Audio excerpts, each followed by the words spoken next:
Hello, Amma. It seems there's something wrong with you nowadays. And I don't see any happiness in you as it was. May I know the problem, my dear? I'm not happy in my marriage. And Chris always fight with me and I don't know the reason why. So I called you here to talk to Chris for me. Please. You don't need to be worried about these anymore. Adamakidia channel is here to help you and Chris back in happiness again. All you need is go to YouTube and subscribe Adamakidia channel.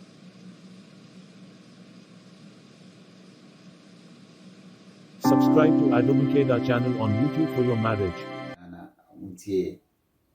You want send me ready, mama. Who's want send me ready, my. So, in send me over so good saying, yeah, text here, you will reply. And post over so basso crown, so share what you are. Your mouth pine, waba, no share what dream. They are worrisome, but more than share, no you as we share, no you as we share. I must subscribe my, the moon I see. And there, your sonny and mammy Barbara says share you.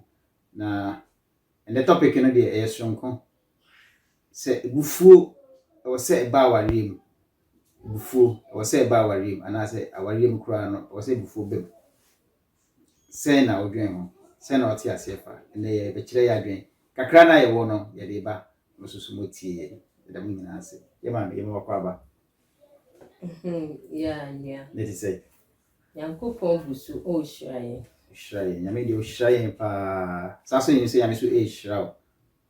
The Ushraw and what Danasi. And the topic in you say very simple by mood. A bufu. So a bufu so or say ya or rimu or say ba the bad daily bay. Yen shall say free or say ba. A bufu dear. Say on say why any pain, I was a trusted nipa bia. Bufu. A bufu. Ba on say Bible ka say ma obunfu ba me owia ento obufu. Enti me de kakra me nim ne say bufu de ye bo menka say ya bo aka nipa ho ya de a e ka nipa ho. Ba eni kwan say etra o limit. Any kwan say Etra o limit. Bufu or say ba. I background any kwan say etra limit. Missy de say bufu na nkasa na ba ma atra me limit te be bufu dia me yehun minim dia koso Say ebufu say nyoma bebre. Very good. Ebufu de nyoma bebre ba. Enti wo nipa no wo na e wo se wo control ebufu no.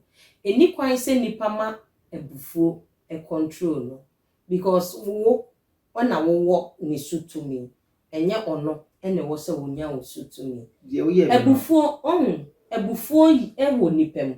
Ayese mefa we nye mfato ho ayese akono. Yeah. Se obi encounter akono a nipa na wo se o hye ne ho so. Enye akono no ene wo se ehye nipa ne so. Enti dio ya o se mintime ehye makono so, mintime ehye mabufu so no. Wo ye nipa, wo na wo control sa anyoma ni a Yankopon didua wo mu ni nyina. Ai wano wo ho, wo na wo control ni se wo bedidi ana wo ndidi. Uti wo ho, wo na wo control no, waso wo ho, wo na wo control no. Enti e wo se nipa etimi control na bufu e wo ni nipa dua ni. O se etimi control. E se bufu na wo ho. Basisia e se etimi control. Kwa me faso control na ye pese ye ma wo hu no. Ebi so wo adwen foforo wo de obema ye hu. Ye beti ase ye be share so. Se bi bufu a o se mti bre makuma ase. Na ansa na mitimi abre makuma no ho ase na emi ankasa. Eye wa wo ni peduana. Wa na obetimi abre. Na ebufu a ewa aware mu no. Eno na on say nipa nyina wo free baby. Ene bai me free baby. Sene tete o different from sene tete me. Ebia dia me ya me hu say ye right no. Wo baby a tete o free no. Hu a enye right ema. Ba amabeye nipa ba ko na amabetena efie ba ni de. E wo so obia suon obia de kakra. Enti me ni me kunu wo ho no. Se me kunu ye nipa se wo me oba no me bufu na me kasa o mmie na no kasa da eno nti da bia me ka kire ne se ne tokwa enye de Nyede. me bu betimi afu akasasa ombie na no nkasa bi da to de bi kura otimi sorry free baby a me wo Oh, crowd. se be ya enti on sorry na onko na ana omie na no nkasa nme ya mese bisa mo se na me ede na me ye no nipa na wo buafu na wo kasa no onfi ti ade na ema me ntwa so na me twa so na me nim se ne obia de esutie ba me advice a medi bema obia se awarefo because aware asem ne e kan ena nipa bia se woni wo ye an awokunu wo ho na abufu eba hwe ekwan a obefa so a obe control wabufu because abufu timi mo bi de se kan wo obi abufu timi mo bi de ade bo obi ebufu timi ma obi enyoma bebre yes but at the end of the day no na wonu se wo yes ade no enti me de meka chi obi bia ne awarefo nyina se ebufu ba omon control omo ebufu no because wona aye nipa na wo control bibia ewo mu enti me se ebufu ba obi an control yeda yema me ase ebufu ba yema mo ni se be control ne hia pa enye se yo sofu nti na wo se me de betimi a control there be aba osofu bufu because of sofu ye nipa osofu nye angel osofu nye konkron onye nyankopon oye nipa dua se de me ne woti ho a nti osofu buti mefu bishop buti mefu president obia ewe ebufu wonimo but the way obesia go about wabufu no eno eho asem na sese ye ka nti me stress ebufu ne ba yen control o sere ye yusa na duma kede so esre ebufu de betimi about bia no yire kwa driver na ebufu timi back once na momo de asem be control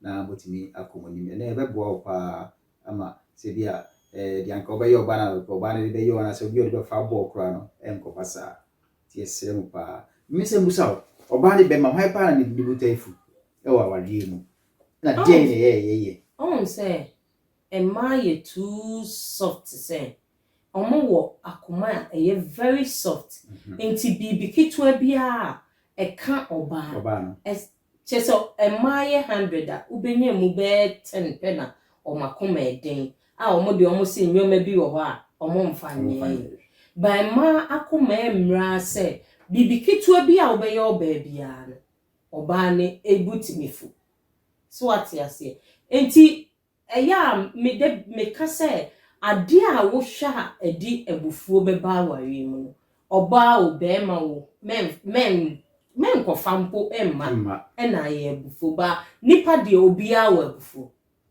so hu ba emma bu efuntem esen mema because emma omakoma na ekita omo no emre enti emma no ewo ebufuo ntentem esen mema eda enyu na asipa ma no aso na obi obema bi susu wo ho no ma ne de no so ban tentem se bema no de ban tentem wa hwe be sen oba no the emma ne de like emma no eye so mo ye 100 a emma mu 10 eno mo wo ebufuo ntentem eye opposite emma de so emma ye 100 a emu 90 ebufuo ntentem be emma ye 100 a emu 10 pe eno mo ebufuo ntentem enti eno de eye ekanipa ho kan ho aware no ese bifiri bebi na ba wo so firi bebi na ba bia aduane a wo pe no bia mempe na kofa na de sem bebre eba iti esere se ebetimi ate ho ase wasaka communication ni wo bedwindwindwe ho na etimi ama side phone no etimi ato eno na betimi aboa pa o se ba se amade a na je se enye anameboa unye nipa amba na je unye nipa bia ni wa mi kofi say mi fi a mi kofi mi fi si dia mi kofi say mi fu mi ire ana oh there be say enye o ko no ba na nye o hia na obuafu eno de say no de enye right sa because untimi nka say nipa nye mehwe obi anya mehwe na mbuafu no there be eno na enye right na e wo nipem obi ye obibi na ma obuafu oni mamefa asemwe ntwem ha miko ne awarefo mienu bi etena ase di nkomo na obema no ni bufu ntempa ni bufu ya ncheso na atiko na onim de esiye yekohia wo baabi ena obema no ese obi ne yira kwa kasa ba wanka ma oba na ante se oye sa mema no mo ye jealous type ni bi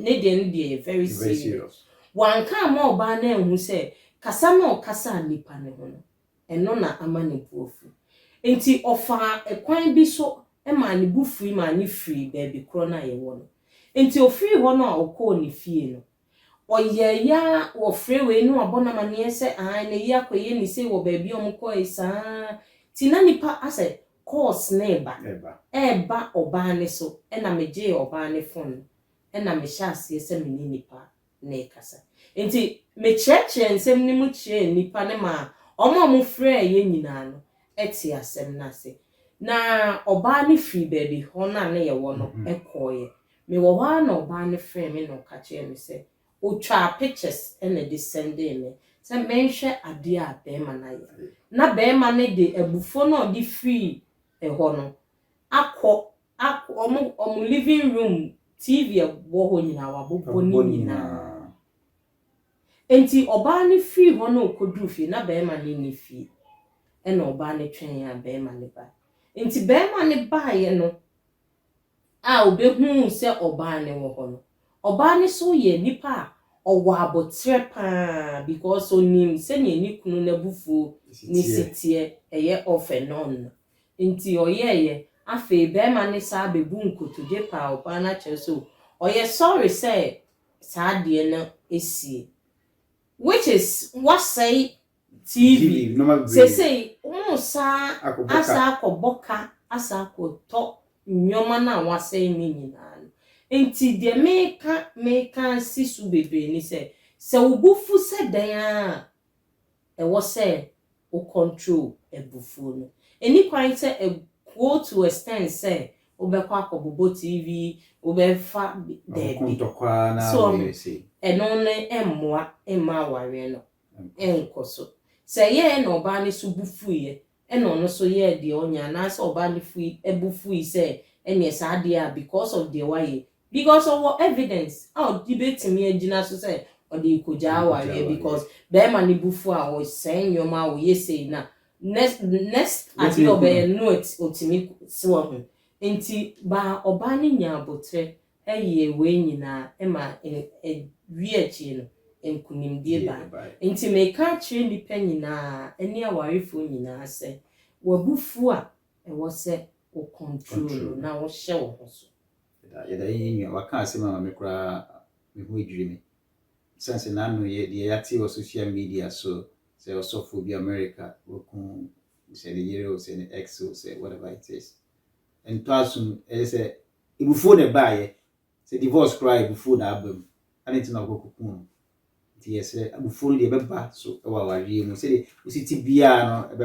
eba mutumi nya so control nya botre na home so we obema ase untimi apie we oba untimi apie we kwa aba na oka hwekra memfi ko say bibia beto di na wabam bible mu bisie Moses de me na yanka nchire no visa on kwa na nyame ye de ba de kasa kwa mu na kwa kwa ware Ethiopia ni ba o se hwan ori na kwa yesi ofise nkwa na nyame kasa kwa mu Moses wanka hwe Yakopon etie no Yakopon na le koma no aso na ibufu amuma yenye di yeko mu abegboa yen pa ama bibia to di ama bibia asem free buy no etimi assault etimi akoyedi enu na ye hwehwe aduma chere channel enti na ye na ye ti ha no so obufu a omodin se obobo ho pae se Yakopon na oma akoma so obu mfu susu a na so other thing no other way around susu a ohun se obobo ho pae se bi ade bi mpo ne bi a oye ma ukunu na so other partner no empene before ba bo modin se obegtai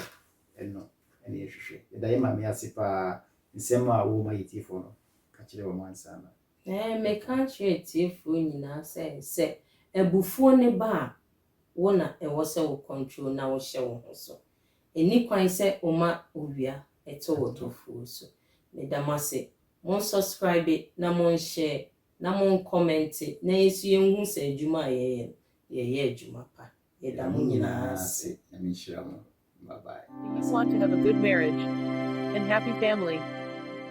Then you don't need to be worried. Just subscribe to Adamekidia channel on YouTube, or you can WhatsApp on +44 7467 036 077.